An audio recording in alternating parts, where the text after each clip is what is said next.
രാമായ രാമചന്ദ്രായ രാമഭദ്രായ വേദസേ രഘുനാഥായ നാഥായ സീതായ പദൈ നമഃ. കൂജന്തൻ രാമ രാമേതി മധുരം മധുരാക്ഷരം ആരുഹ്യകവിതാശാഖാം വന്ദേ വാത്മീകോകിലം ജാനകീ ജീവനസ്മരണം. ജയ ജയ രാമ രാമ. നമസ്കാരം. സനാതന ധർമ്മ സംഹിതകൾ പങ്കുവയ്ക്കാനായുള്ള ചാനലായ നാദശ്രീയിലേക്ക് എല്ലാവർക്കും സ്വാഗതം. പ്രിയരെ, ചാനൽ സബ്സ്ക്രൈബ് ചെയ്യാനും ലൈക്ക് ചെയ്യാനും ഓർമ്മപ്പെടുത്തിക്കൊള്ളുന്നു. ശ്രീമദ് വാത്മീകി രാമായണ വിചാരത്തിൽ നമ്മൾ രാവണൻ്റെ സീതാപഹരണ ആലോചനയാണ് പറഞ്ഞു വെച്ചത്. ശൂർപ്പണഖ സഹോദരനായിരിക്കുന്ന രാവണൻ്റെ അടുത്ത് വന്ന് ഒരുപാട് കാര്യങ്ങൾ പറഞ്ഞു.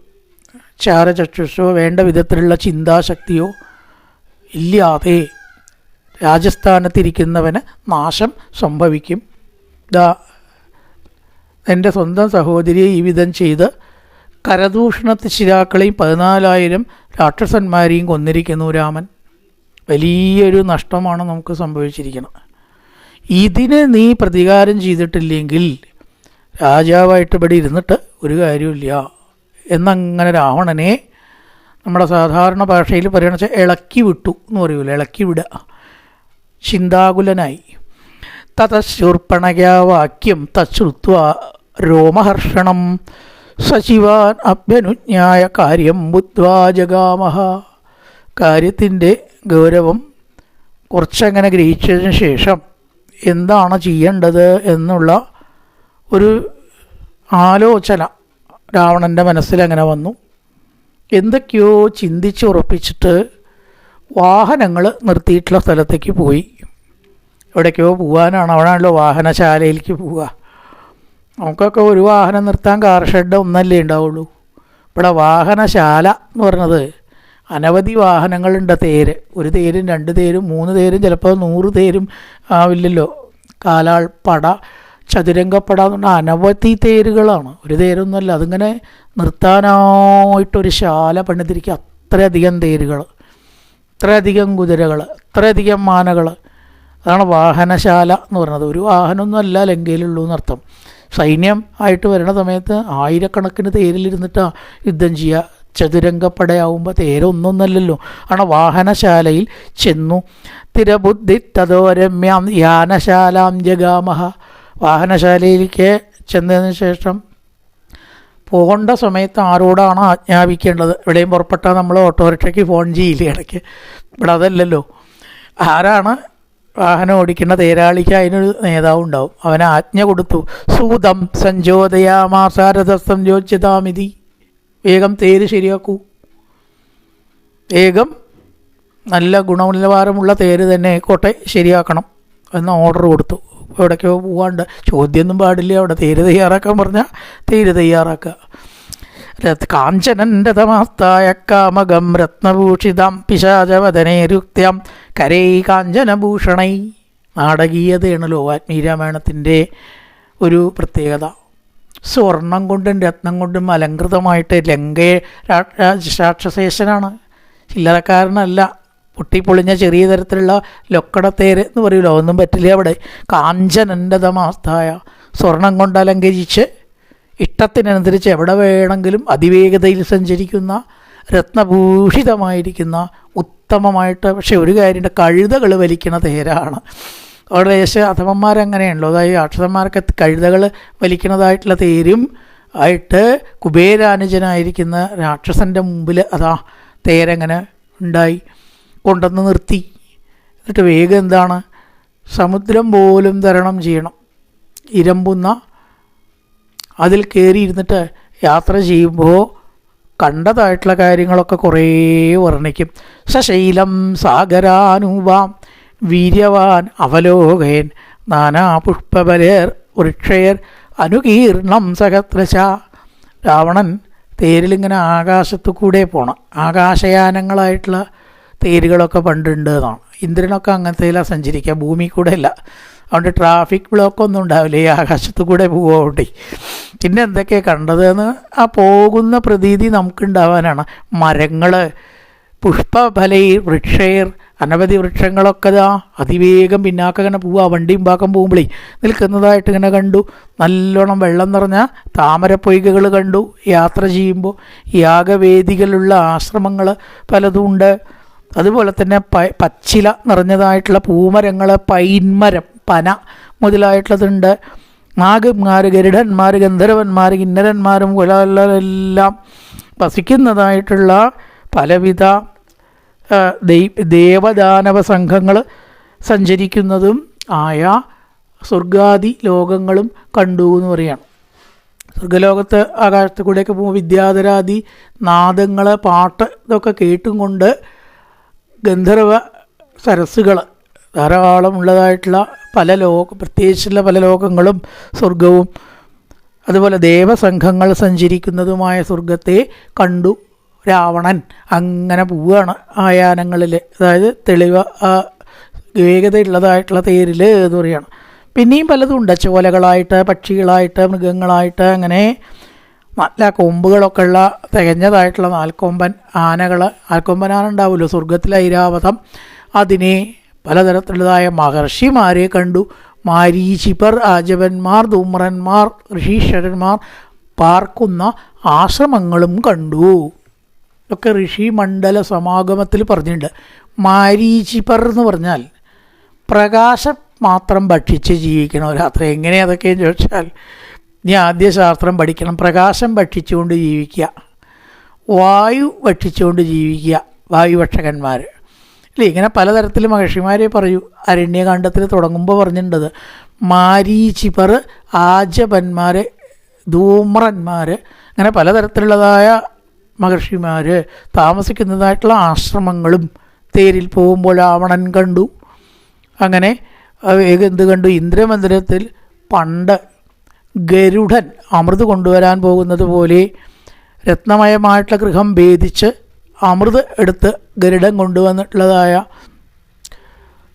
പോലെ ആ ഇരട്ടിച്ച വിക്രമത്തോട് കൂടിയിട്ട് കണ്ട് ഗരുഡൻ അമൃത അപഹരിച്ചു എന്ന് പറഞ്ഞു. തൻ്റെ അമ്മയുടെ ദാസ്യവൃത്തി അവസാനിപ്പിക്കാൻ കഥയണത്. ഈ അമൃത് കൊണ്ടെന്നാൽ ചെയ്യാൻ പറ്റുമെന്ന് പറഞ്ഞു. അതേപോലെ ഗരുഡൻ്റെ ഗാംഭീര്യത്തോട് കൂട്ടി രാവണൻ സഞ്ചരിച്ചു എന്ന് പറയണം. അങ്ങനെ സമുദ്രം കടന്നു. രാവണന് സമുദ്രം കടക്കാതെ പറഞ്ഞാൽ പ്രയാസമുള്ള കാര്യമില്ല. നമുക്കും ഹനുമാനും അങ്ങനെ അവർക്കൊക്കെ അല്ലേ പ്രശ്നമുള്ളൂ. രമ്യവും പുണ്യവും ആയിട്ടുള്ള ആ മാരീചൻ്റെ ആശ്രമം ഇങ്ങനെ കണ്ടു. ദൂരത്ന തപസ്യായിട്ടുള്ള മാരീചനെ കാണും ചെയ്തു. മാരീചൻ അന്ന് എത്രയോ ദൂരം രാമൻ കാലുകൊണ്ട് തൊഴിച്ച് സമുദ്രത്തിലേക്ക് ഇട്ട മുതൽക്ക് കുറച്ച് നന്നായിരിക്കണം. എന്നാലും രാവണനെ അനുസരിക്കാൻ ദുഷ്ടപ്രവൃത്തികൾ പലതും ചെയ്യണമുണ്ട് കേട്ടോ. പലതും ചെയ്യണ്ട. അപ്പം ഇനി കാണാം നമുക്ക് എന്തൊക്കെയാണ് ചെയ്യണമെന്ന്. അത്ര നന്നായിട്ടൊന്നുമില്ല, കാരണം രാവണൻ്റെ കീഴിലായതുകൊണ്ട്. പക്ഷെ എന്നാലും കുറച്ച് ജപോധ്യാനോ ഈശ്വരാരാധനയോ ഒക്കെ ഉണ്ട്. ചിലപ്പോൾ താമസാരാധന ആയിരിക്കാം. തൻ്റേതായിട്ട് ചില ദൈവോപാസനയും കാര്യങ്ങളും ഉള്ള മാരീചൻ്റെ അടുത്ത് പോയിട്ട് ഇങ്ങനെ പറയണം. മാരീചൂയതാം ദാത വചനം മമ ഭാഷത ആർത്തോസ്മി മമജാർത്തസ്യ ഭവാൻ ഹി പരമാഗതി. ഞാൻ വളരെ ദുഃഖിച്ചിരിക്കണ ഈ സമയത്ത് ഇപ്പോൾ അങ്ങ് മാത്രമാണ് എനിക്ക് ആശ്രയം. കാര്യത്തിന് വേണ്ടിയിട്ട് മറ്റൊരാളുടെ ഇങ്ങനെ ഇല്ലേ പുകഴ്ത്തി വയ്ക്കുക, ജാക്കി വയ്ക്കുക, പൊന്തിക്കുക, പുകഴ്ത്ത എല്ലാവർക്കും ഉണ്ട്. അത് രാവണനും ഉണ്ട്. ബാക്കിയുള്ള ആൾക്കാരെ കൊണ്ടൊന്നും വലിയ കാര്യമൊന്നുമില്ല. അങ്ങ് എനിക്ക് നിർണായക ഘട്ടത്തിൽ ഉപകാരമായിട്ടുള്ള ഇതുവരെ അങ്ങനെയല്ലേ ഉണ്ടായിട്ടുള്ളൂ. പിന്നെ ഒരു കാര്യമുള്ളത്, നമ്മുടെ അനുജത്തിയായിട്ടുള്ള ശൂർപ്പണക പറഞ്ഞിട്ട് പല കാര്യങ്ങൾ ഞാൻ അറിയുണ്ടായി. ഭാഗ്യം കൊണ്ട് അവളെ കൊന്നില്ല എന്നേ ഉള്ളൂ. തിശിരസ് മരിച്ചു, അതേപോലെ തന്നെ കരദൂഷണന്മാർ മരിച്ചു, 14,000 രാക്ഷസന്മാരും മരിച്ചു. ഇവരെയൊക്കെ കൊന്നത് ആരാണോ അറിയോ? രാമൻ എന്ന് പറഞ്ഞിട്ടൊരാളാണത്രേ. അച്ഛൻ്റെ സത്യത്തെ പാലിക്കാൻ കാട്ടുപോയി. പിന്നെ കുറച്ച് രാമനെ ദൂഷണമാണ് ചെയ്യണത്. മുരടനും മൂഢനും ലുബ്ധനും ഇന്ദ്രിയങ്ങളെ ജയിക്കാത്തവനും ആണ് രാമൻ. അങ്ങനെയല്ലേ രാവണൻ്റെ നാവുമ്പിൽ വരുള്ളൂ. പ്രവണ ദുശീല കർക്കശ തീക്ഷ്ണോ മൂർഖോ ലുബ്ധോ ജിതേന്ദ്രിയനല്ല അജിതേന്ദ്രിയ, ഇന്ദ്രിയങ്ങളെ ജയിക്കാത്തവനും മൂർഖനും അത്യാഗ്രഹിയും ദുഷ്ടനും എന്തൊക്കെ ഒരാൾക്കുള്ള വെച്ചാൽ അതൊക്കെയാണ് പറഞ്ഞു. ആ രാമൻ നമ്മുടെ ശൂർപ്പണഖയെ വിരൂപയാക്കി. നമ്മുടെ പല രാക്ഷസന്മാരെ വധിച്ചു. പ്രമുഖന്മാരായിട്ട് ചിരസ്തേര ദൂഷണം അവരെയൊക്കെ വധിച്ചു. 14,000 രാക്ഷസന്മാരെയും ജനസ്ഥാനത്ത് വധിച്ചിരിക്കണു. അതുകൊണ്ട് എനിക്കൊരു കാര്യമാണ്, ഇതിന് പ്രതികാരം ചെയ്തേ പറ്റൂ. എന്തെന്നെയായാലും ഇത് വെറുതെ വിട്ടാൽ പറ്റില്ല. അതുകൊണ്ട് എന്തുണ്ടാവണം? ത്വയാഹ്യഹം സഹായേന പാർശ്വസ്ഥേന മഹാബല പ്രാദൃഭിച്ചുരാന്യുദ്ധേ സമഗ്രാന്നാഭിചിന്തയേ തൽസഹായോ ഭവത്വം മേ സമർത്ഥോക്യസി രാക്ഷസ. ഞാൻ അവൻ്റെ പത്നിയായിട്ടുള്ള സീതയെ അപഹരിക്കാൻ തീരുമാനിച്ചിരിക്കുന്നു. തസ്യ ഭാര്യാൻ ജനസ്ഥാനാൽ സീതാം സുരസുതോപമാം. ദേവസ്ത്രീ പോലെയുള്ള സീതയെ ആനയിഷ്യാമി വിക്രമ്യ കൊണ്ടുവരാനായിട്ട് തീരുമാനിച്ചിരിക്കുന്നു. എൻ്റെ തീരുമാനമാണെന്ന് ഇതിലാർക്കും വേറെ അഭിപ്രായ സ്വാതന്ത്ര്യമൊന്നുമില്ല, തീരുമാനിച്ചു കഴിഞ്ഞിരിക്കുന്നു. അതിനോ അങ്ങ് സഹായം ചെയ്യേണ്ട ആവശ്യമുണ്ട്. സഹായേന ത്വയാഹ്യഹം സഹായേന പാർശ്വസ്ഥേന മഹാബല. നീ മഹാബലവാനാണല്ലോ, എന്നെ സഹായിക്കാൻ നിനക്ക് തീർച്ചയായിട്ടും സാധിക്കും. വീര്യേ യുദ്ധേ ച ദർപ്പേ ച നക്യസ്തി സദൃശസ്തവ. വീര്യത്തിലും അതുപോലെ തന്നെ അഹങ്കാരത്തിലോ ആത്മവിശ്വാസത്തിലും നിനക്ക് തുല്യമായിട്ട് വേറെ ആരുമില്ല മാരീച്ച. അതുകൊണ്ട് അങ്ങ് എന്നെ ഇക്കാര്യത്തിൽ സഹായിക്കണം എന്നങ്ങനെ പറഞ്ഞിട്ട് എന്ത് പറഞ്ഞു? സൗവർണസ്തം മൃഗോ ഭൂത്വ ചിത്രോരജത ബിന്ദുഭി. മനോഹരമായിട്ടുള്ള സ്വർണ്ണമാനായിട്ട് നീ അങ്ങൊന്ന് മാറണം. എന്നിട്ട് സീതയുടെ ആശ്രമത്തിലേക്ക് പോവുക, സീതയെ ആകർഷിക്കുക. തതത്തയോരവായേതു ശൂന്യേ സീതാം യഥാസുഖം. അവിടുന്ന് ആ ഭർത്താവായിട്ടുള്ള രാമനെയും ഭർത്താവിൻ്റെ അനുജനായിട്ടുള്ള ലക്ഷ്മണനെയും അകറ്റുക. ഈ മാനായിട്ടാണ് ചെന്നാൽ ബാക്കിയൊക്കെ നടന്നോളും. അതിനെ പിടിക്കാൻ വേണ്ടി രാമൻ പോവും, തുടർന്ന് ലക്ഷ്മണനും പോവും. അതിനുള്ള സന്ദർഭങ്ങൾ ഉണ്ടാവുകയാണല്ലോ. അങ്ങനെ എനിക്ക് ആ സമയത്ത് സീതയെ സംശയമില്ലാതെ അപഹരിക്കാം. ഗൃഹ്യതാം ഇതി ഭർത്താരം. ആ മാനിനെ പിടിച്ചു തരണം എന്ന് ഭർത്താവിനോട് പറയുമ്പോഴോ ആ സീതയെ എനിക്ക് കൊണ്ടുവരാൻ പറ്റും. തതത്തയോരപായേതു ശൂന്യേ സീതാം യഥാസുഖം. ആശ്രമത്തിൽ വേറെ ആരും ഇല്ലാത്തപ്പോൾ സുഖമായിട്ട് തന്നെ സീതയെ എനിക്ക് അപഹരിക്കാം. അഥവാ എതിർക്കാമെന്നാലോ രാമനെ കൊല്ലാനും പറ്റും. സുഖാം രാമേ ഭാര്യാഹരണകർഷിതേ. ഭാര്യ അപഹരിക്കപ്പെട്ട സമയത്ത് ദുഃഖത്തോടു കൂടിയുള്ള രാമനെ കൊല്ലാൻ എളുപ്പമാണ്. ദുഃഖിച്ച് നിൽക്കുന്ന രാമന് അധിക യുദ്ധസാമർഥ്യമോ യുദ്ധശക്തിയോ ഉണ്ടാവണമെന്നില്ല. അപ്പോൾ രാമനെ കൊല്ലാനും പറ്റും. തസ്യ രാമകഥാം ശുദ്ധ മാരീചസ്യ മഹാത്മന ശുക്കം സമഭവത് വക്രം പരിത്രത്തോ ബഭൂവഹ. ഇതിങ്ങോട്ട് കേട്ടു രാമൻ എന്ന് കേട്ടപ്പോൾ തന്നെ മുഖം വറ്റി വരണ്ടു. കാരണം അന്നത്തെ പന്ത് തട്ടണ പോലെയുള്ള കാലുകൊണ്ടുള്ള പ്രഹരം ജീവിതകാലം മുഴുവൻ മാരീചൻ മറക്കില്ല. വേഗം കൃതാഞ്ജലി തത് വാചവാക്യം 2 കൈയും തൊഴുതിട്ട് പറഞ്ഞു, രാവണ നീ ഒട്ടും ശരിയായിട്ടുള്ളൊരു തീരുമാനത്തിലല്ല ഇപ്പോൾ എത്തിയിരിക്കുന്നത്. സുലഭ പുരുഷ രാജൻ സതതം പ്രിയവാദിന അപ്രിയസ്തതു പത്യസ്യ വക്ത ശോധ ചതുർലഭ. തൻ്റെ തൽക്കാലം സുഖിപ്പിക്കാൻ വേണ്ടി പ്രിയം പറയണ ഒരുപാട് ആൾക്കാരുണ്ടാവും. അവരൊക്കെ നിന്നെ മരണവക്ത്രത്തിലേക്ക് തള്ളിവിടുന്നതാണ്. ചിലപ്പോൾ അപ്രിയമായാലും സത്യം പറഞ്ഞ് സ്വാമിയെ രക്ഷിക്കണ ഭൃത്യനാണ് യഥാർത്ഥ ഭൃത്യൻ എന്ന് ഞാൻ കരുതുന്നു. അതുകൊണ്ട് നിനക്ക് നല്ലത് വരാൻ ഞാൻ പറയുകയാണ്. നീ രാമനെ അറിഞ്ഞിട്ടില്ല. ആരാണ് രാമൻ എന്നറിഞ്ഞാൽ ഒരിക്കലും നീ ഇതിന് പുറപ്പെടില്ല. ഞാനത് അറിഞ്ഞവനാ. അതുകൊണ്ടാണ് പറയണ കാലുകൊണ്ടുള്ള പ്രഹരം ജീവിതം കഴിയോളം ഞാൻ മറക്കില്ല. അതുകൊണ്ട് ആ ദണ്ഡകാരണ്യത്തിൽ അന്ന് വിശ്വാമിത്രനോട് കൂടി രാമലക്ഷ്മണന്മാർ വന്നതായി അവരെ മുടക്കാൻ വന്നപ്പോൾ എന്നെ പ്രഹരിച്ചത് കൊണ്ട് രാജൻ രത്നം രമണി രഥം രാജരത്ന രമണി രഥാധികം ഇത്യാദി വാക്ക് കേട്ടാൽ എനിക്ക് ഭയമാണ്. അങ്ങനത്തെ എന്നോടാണോ സീതയെ അപഹരിക്കാൻ കൂട്ടു നിൽക്കാനായി കൊണ്ട് പറയണത്?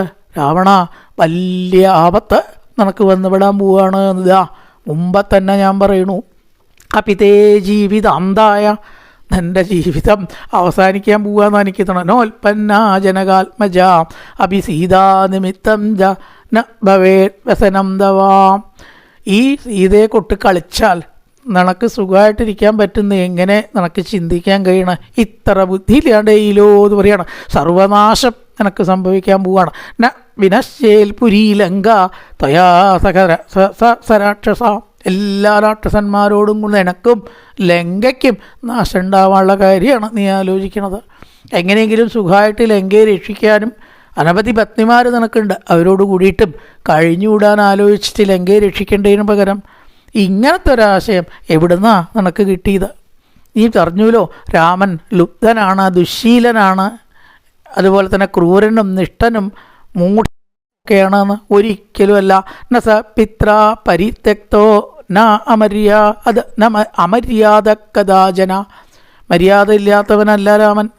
അച്ഛൻ നാട് കടത്തിയ ആളല്ല രാമൻ. ഒക്കെ നിൻ്റെ തെറ്റിദ്ധാരണ. എന്നെ ലുബ്ധോ അത്യാഗ്രഹിയല്ല, എന്ന ദുശ്ശീലോ നല്ല സ്വഭാവത്തിന് വിളനിലമാണ്. ആ രാമനെ നീ എങ്ങനെയാ ദുശ്ശീലൻ എന്ന് പറഞ്ഞ് തള്ളിയത് എനിക്ക് മനസ്സിലാവുന്നില്ല. മുദ്രയടിച്ചത് എന്നുവെച്ചാൽ ക്ഷത്രിയ വംശന, ക്ഷത്രിയ വിരോധിയും അല്ല. എല്ലാ ക്ഷത്രിയന്മാരോടും രാമന് വിരോധമില്ല. ശരിയല്ലാത്ത ക്ഷത്രിയന്മാരോട് മാത്രമേ ഉള്ളൂ. ക്ഷത്രിയാധമനല്ല. ക്ഷത്രിയന്മാരിൽ വെച്ച് ഉത്തമനാണ് എന്ന് നീ അറിയുക. വഞ്ചിതം പിതരം ദൃഷ്ട്വാ കൈകേയി ദശരഥനെ വഞ്ചിച്ചു.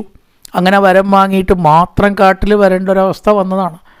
അതും ഞാൻ കാട്ടിൽ പോവില്ല എന്ന് പറഞ്ഞാൽ ആരും രാമനെ കാട്ടിലേക്ക് അയക്കില്ല, ഒക്കെ രാമൻ്റെ ഭാഗത്താണ്. പക്ഷേ അതല്ല ധർമ്മം എന്ന് പറഞ്ഞ് തൻ്റെ അച്ഛൻ്റെ സത്യത്തെ പാലിക്കാൻ വേണ്ടി ഉത്തമ മാതൃകയായിട്ട് കാട്ടിൽ വന്ന ആളാണ് രാമൻ. ഇതൊന്നും മനസ്സിലാക്കാണ്ട് നീ രാമോ വിഗ്രഹവാൻ ധർമ്മം സ്വരൂപെടുത്ത് വന്ന ആളാണ് രാമൻ. രാവണ നീ രാമനെ രക്ഷിച്ച് ശരിയായി മനസ്സിലാക്കിയത് ശരിയായില്ല. ലോകനാഥനാണ്. ഈ ലോകത്തെ മുഴുവനെ രക്ഷിച്ച് സംഭരിക്കുന്ന ആളാണ്. ആത്മീയരാമായണത്തിൽ ഈശ്വരനായിട്ട് രാമനെ കണ്ടിട്ടില്ല എന്ന് പറയുന്നതുകൊണ്ട് യോജിക്കാൻ കഴിയില്ല. ചില ദിക്കിലും അങ്ങനെ പറയുന്നുണ്ട്.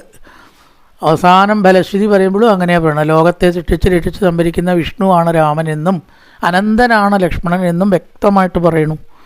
അതുകൊണ്ട് സൃഷ്ടിച്ച് സംഹാര കർത്താവായിരിക്കുന്ന ആ ഭഗവാന്റെ അവതാരമാണ് രാമൻ. ആ രാമൻ്റെ പത്നിയായിട്ടുള്ള സീതയെ നീ അപഹരിക്കാനായിക്കൊണ്ട് ആഗ്രഹിക്കുന്നു. ഏതുപോലെ? സൂര്യനിൽ നിന്ന് പ്രകാശത്തെ പോലെ. ഇച്ഛസി പ്രതപം നർത്തം പ്രഭാമിവ വിവസ്വത. സൂര്യനിൽ നിന്ന് ആ പ്രകാശം എടുത്തുകൊണ്ടിരാൻ ഞാൻ പോവുകയാണ് എന്നൊരാൾ പറഞ്ഞാൽ അത് എത്രത്തോളം യോജിക്കും രാവണ. അതുകൊണ്ട് തീർച്ചയായിട്ടും ആ രാമനോട് കൂടി ഒന്നായി തീർന്നതായിട്ടുള്ള രണ്ടല്ലാത്തതായിട്ടുള്ള സീതയെ അപഹരിക്കാൻ നിനക്ക് സാധ്യമല്ല. നീ വലിയ തീക്കുണ്ടത്തിലാണ് പോയിട്ട് ചാടാനായി കൊണ്ടുപോകുന്നത് എന്ന് പറയണം. രാമാഗ്നിം സഹസാദീപ്തം. പ്രജ്വലിച്ചു കൊണ്ടിരിക്കുന്ന രാമൻ്റെ അഗ്നിയിൽ വെറുതെ നീ പോയിട്ട് ചാടണ്ട. ഞാൻ പറഞ്ഞില്ല എന്ന് വേണ്ട. ന പ്രവേഷ്ടും ത്വമർഹസി. ആ അഗ്നിയിൽ ചാടാൻ ശ്രാവണ ബുദ്ധിയുള്ളവരാരെങ്കിലും ഈ പാറ്റ അഗ്നിയിൽ ചാടണ പോലെ ആഗ്രഹിക്കുമോ? അതുകൊണ്ട് തീർച്ചയായിട്ടും അന്തകനാണ്. നാത്യാസാദ ഇതും താതാ രാമാന്തകമിഹാർഹസി. രാമനാകുന്ന കാലൻ്റെ കയ്യിൽ പോയി പെടാൻ വെറുതെ നീ ശ്രമിക്കരുത് എന്നേ എനിക്ക് പറയാനുള്ളൂ. നിനക്ക് ആ രാമനിൽ നിന്ന് സീതയെ മോഷ്ടിക്കാൻ കഴിയില്ല. അഥവാ നീ മോഷ്ടിച്ചാൽ അതിൻ്റെ ബലം നീ അനുഭവിക്കുകയും ചെയ്യും. ശരിയല്ലേ? അതന്നെ ഉണ്ടായത്. മോഷ്ടിച്ചു, പക്ഷേ ബാക്കി എന്തെങ്കിലും അത് മോഷ്ടിച്ച മുതൽ ഒരു നിമിഷം രാവണന് സമാധാനം ഉണ്ടായിട്ടുണ്ടോ? ആലോചിച്ച് നോക്കൂ. ഒറ്റ നിമിഷം സമാധാനം ഉണ്ടായിട്ടുണ്ടോ? അപ്പം അരുതാത്തത് ചെയ്താൽ മനസ്സ് ശാന്തമാവില്ല. അപ്രമേയം ഹി തത്തേജോ യസ്യ സാജനകാത്മജ സത്വം സമർത്ഥസ്താം ഹർത്തും രാമചാപാശ്രയാം വനേ.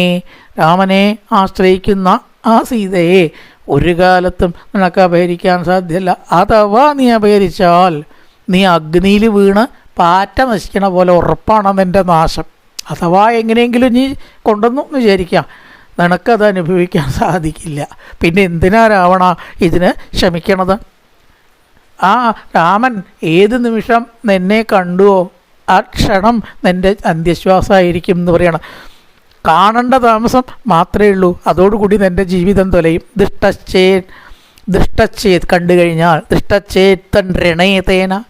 എൻ്റെ യുദ്ധക്കളത്തിൽ നിന്ന് കണ്ടാൽ അധികം താമസമില്ല നിൻ്റെ കാറ്റ് പോവുക എന്ന് പറയണം. തദന്തം തവ ജീവിതം. ആ രാമൻ്റെ ദൃഷ്ടി എൻ്റെ മേലാണ്ട് പതിച്ചാൽ മതി. അതോടുകൂടിയിട്ട് നിൻ്റെ ജീവിതതാ കഥ കഴിയും രാവണ, കൊണ്ട് ദയവായിട്ട് ഇതിനു വേണ്ടിയിട്ട് നീ ശ്രമിക്കരുത് എന്ന് ആരീചൻ വളരെ സ്നേഹത്തോടു കൂടിയിട്ട് അങ്ങനെ പറഞ്ഞു കൊടുത്തു. ഈ ലോകത്തിലെ ഒരു രാജാവായി തീരുക, സാമവേദ പണ്ഡിതനാവുക, ഇതൊക്കെ എല്ലാവർക്കും സാധിക്കുന്നതല്ല. ഇത്രയും കാര്യങ്ങളൊക്കെ നമുക്കുണ്ടായിട്ട് അതൊക്കെ നഷ്ടപ്പെടുത്താൻ വേണ്ടിയിട്ട് ബുദ്ധിശൂന്യത വെറുതെ ചെയ്യണ്ട. ആ രാഘവൻ്റെ ശക്തി ഇത്ര എന്ന് ശരിക്കും മനസ്സിലാക്കി യുക്തമായിട്ട് നീ ചെയ്യുക. അല്ലാണ്ട് അവിവേകം കൊണ്ട് എന്തെങ്കിലും ചെയ്തിട്ട് പിന്നെ പറഞ്ഞിട്ട് കാര്യമില്ല. അഹം തുമന്യേ തവനക്ഷമണ്ഡണേ സമാഗമം കോസലരാജസൂനുനാം ഇതം കിഭൂയ ശൃണുവാക്യമുത്തമം ക്ഷമഞ്ജയുക്തം ന നിശാചരാധിപ. നിശാചരാധിപ രാവണ, കോസലരാജപുത്രനെ നേരിടുന്നതും ശത്രുവാക്കുന്നതും നിനക്ക് നല്ലതാണ് എന്ന് എനിക്ക് തോന്നുന്നില്ല. ആ രാമനുമായിട്ട് മിത്രത്തെ സ്ഥാപിച്ചോളൂ, അതാ നിനക്ക് നല്ലത്. ശത്രുത്വം പ്രാപിച്ചു കഴിഞ്ഞാൽ അന്ന് നിനക്ക് അനർത്ഥം തുടങ്ങുകയാണ്. അത് നിൻ്റെ അതായത് മരണത്തിലേക്ക് കലാശിക്കുള്ളൂ. നിശാചരാധിപ, ആലോചിച്ച് വേണ്ടത് പ്രവർത്തിച്ചോളൂ എന്നങ്ങനെ പറഞ്ഞ് രാമൻ്റെ വിക്രമത്തെക്കുറിച്ച് പിന്നെയും കാര്യങ്ങൾ പറയാൻ തുടങ്ങുകയാണ് മാരീചൻ. ചില സംഭവങ്ങൾ പഴയ കാലത്ത് ഉദാഹരിച്ചിട്ട് രാമൻ എത്രത്തോളം ശക്തനാണ് എന്ന് പറഞ്ഞു കൊടുക്കുക. അതിപ്പോൾ പൊതുവായിട്ട് ഇവിടെ പറഞ്ഞു, ചില സംഭവങ്ങൾ ഉദാഹരിച്ചിട്ട് പറയുകയാണ് തുടർന്നുള്ള സർഗങ്ങളിൽ.